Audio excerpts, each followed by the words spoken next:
بسم الله الرحمن الرحیم. آیا ممکنه کسی حدود 1200 سال عمر کنه؟ آیا اصلا این موضوع از نظر علمی و منطقی امکان پذیره؟ خیلی ها میپرسن چطور ممکنه کسی برای قرنهای متمادی بتونه زندگی کنه؟ چطوری ادعا میشه فردی از سال 255 هجری تا الان زنده باشه؟ آیا واقعا چه این عمری یه افسانه است یا یه واقعه حقیقی علمی و دینیه؟ آیا اصلا در تاریخ کسی بوده که چنین عمری داشته باشه؟ امام زمان قرن هاست که در میان ماست، شخصیتی اسرارآمیز با عمری طولانی که برای بعضی مثل یه افسانه میمونه. او راهبر و نجات بخش مؤمنانه و روزی ظهور خواهد کرد تا جهان را از ظلم و فساد پاک کنه. تو این ویدیو میخوایم از دیدگاه علمی، تاریخی و دینی بررسی کنیم که آیا واقعا ممکنه کسی این همه سال بتونه عمر کنه؟ رفیق، باید خدمتت عرض کنم که تو تاریخ افرادی بودن که خیلی عمرهای طولانی تری داشتن. شاید حتی تعجب کنی، ولی بعضی از اونها هنوز هم زنده هستن و عمر امام زمان در مقایسه با اونها اصلا چیز عجیب و غریبی حساب نمیشه. حتما تا آخر این ویدیو با من همراه باش تا با واقعیت‌های شگفت انگیزی آشنات کنم، واقعیت‌هایی که خیلی‌ها دوست ندارن اطلاعی از اون داشته باشن. راز عمر طولانی.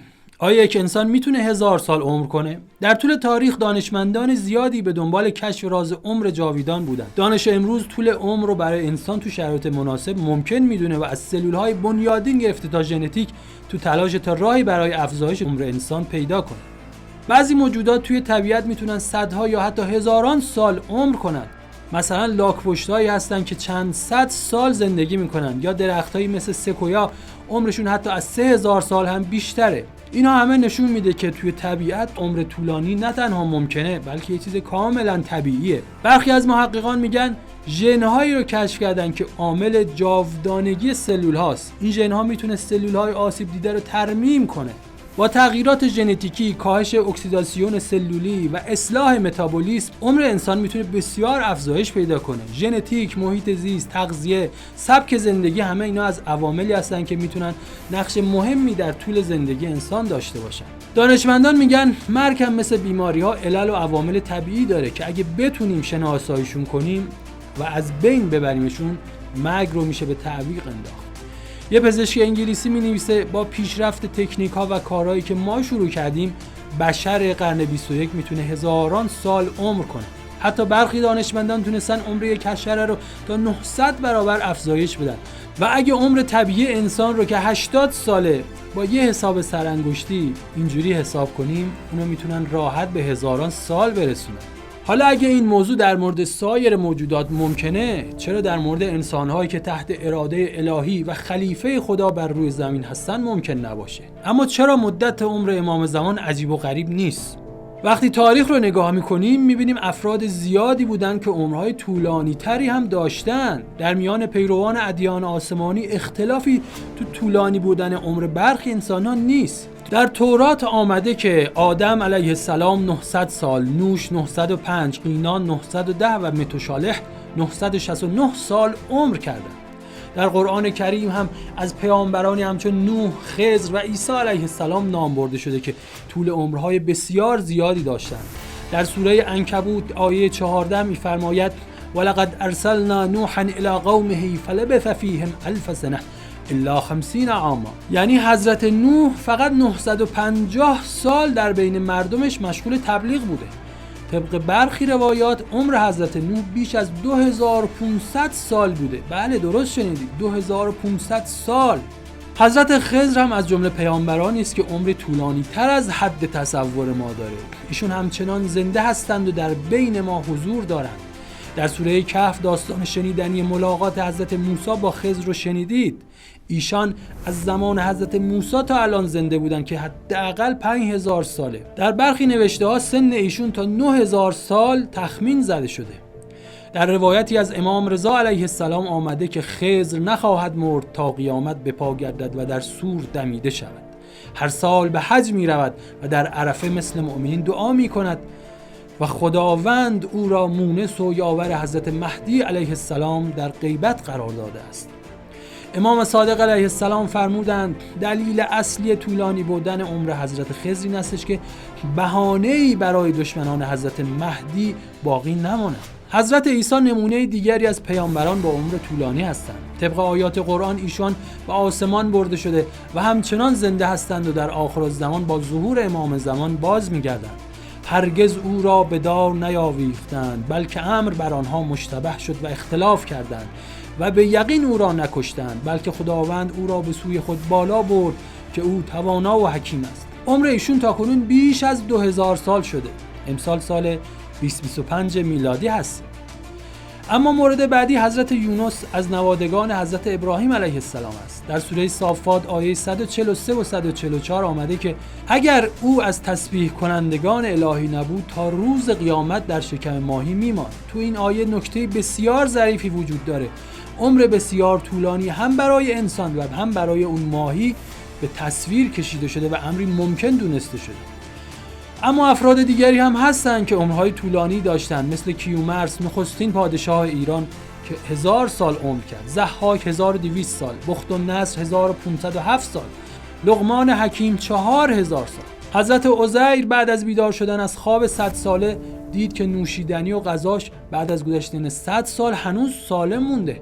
خداوند خطاب به عزیر فرمود پس به خوراک و نوشیدنیت بنگر که تغییری در آن حاصل نشده و ما تو را نشانه‌ای برای مردم قرار دادیم. این نشون میده که تو این دنیا امکانش هست که یک غذا و نوشیدنی که روحی نداره بیش از 30,000 برابر عمر عادی خودش عمر کنه. خلاصه با توجه به همه این موارد میشه گفت وقتی عمر امام زمان رو با موارد مشابه مقایسه میکنیم میبینیم که عمر ایشون چندان هم طولانی نیست.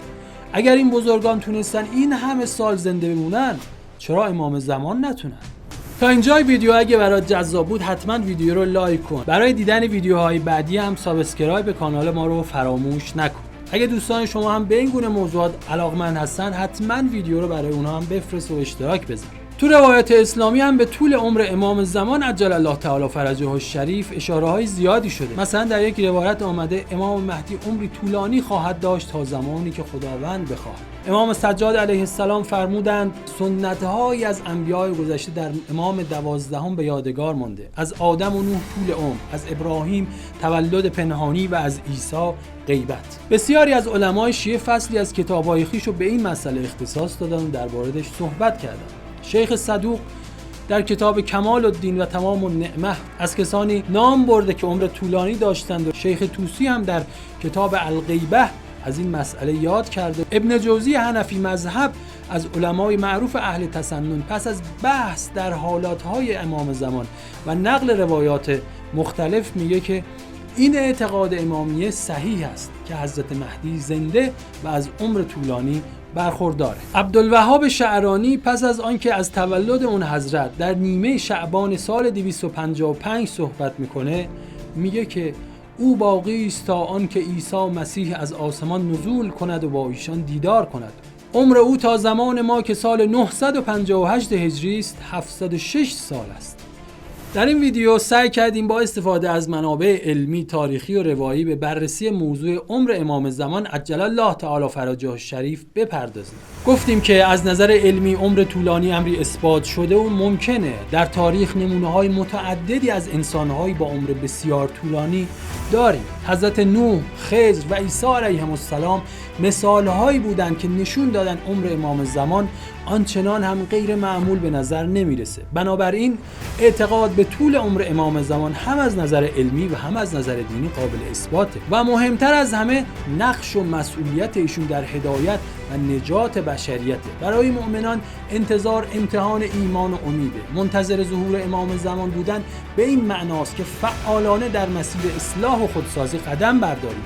طول عمر امام زمان نشانه ای از قدرت الهی و حکمت اوست که اگر بخواهد شیشه را در بغل سنگ نگه می‌دارد و تواناست از وجود نازنین حجت خدا و ذخیره عالم آفرینش حفاظت کند. در پایان اگه فکر می‌کنی این دست از موضوعات برای خودت و اطرافیانت جذابه، حتما کانال ما رو دنبال کن و برای سایر رفقات به اشتراک بذار.